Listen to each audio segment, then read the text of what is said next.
May 24th here in Southern Ontario.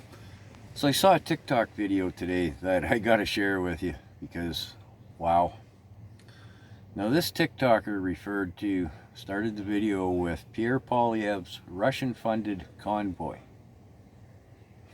Okay, we'll come back to the funding at the end here, but then went on to say, like, not only is he a Russian agent, but of course he's a East Indian agent, the country of India. He's in the IDU, he's in the WEF. I maybe had him somewhere else, China maybe. But he's only out for himself. And it's like, okay, pretty mushy logic here. And the comments, all in the same vein, right? So, first point, Poilievre had nothing to do with the convoy. I watched it intensely at the time. I was talking to people daily, on a daily basis, who were going to and or returning from Ottawa. And I don't really remember Poilievre having much to do or to say about it. I mean, I guess he brought them coffee once. He might have spoken to them a couple of times coming and going from Parliament. I remember thinking quite clearly at the time, why isn't he peeping about it in Parliament? Why isn't he saying, hey, Justin, the crowd outside who wants to talk to you is getting bigger on a daily basis. Both he and his party were pretty darn quiet about the convoy as a whole. Poilievre showed up at the end to join James Topp for the last half mile as he walked into Ottawa. James Topp, the guy who'd walked across the country. Nice photo op there, Poilievre. Yeah, nothing to do with the convoy, but anyways, let's get to the money. The inquiries into the enactment of the Emergency Act was supposed to be investigating the government, but clearly went after the convoy money. And both the Give, Send, Go and the GoFundMe brought their books out. The big Canadian banks and the smaller banks, the credit unions. I mean, there was nothing accounted more than convoy money.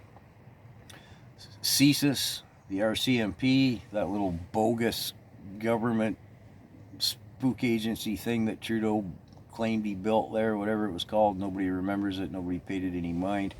Anyways, they audited the money. FinTrack audited the money.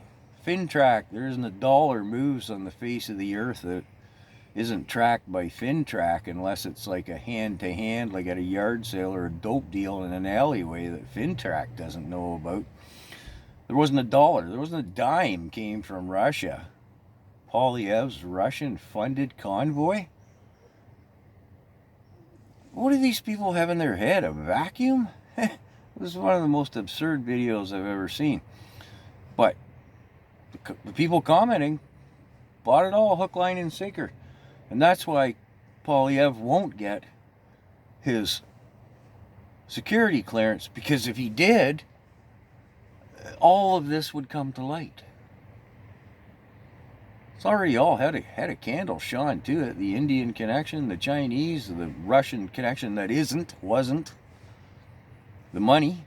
I mean, if they could have found Tamara Litch had bought a cup of coffee with that money, she'd be looking at another 10 years, wouldn't she? I mean, they went on a witch hunt with that convoy money, and they came up empty-handed. There were no witches. Every dime was accounted for. It's frightening. It really is. That some people, I mean, years later, after everything's been looked at under a microscope, yet alone a magnifying glass, and they still have this kind of stuff going on in their head. Well, that's the psych department and the bit nudge unit from the World Economic Forum, isn't it? Yeah.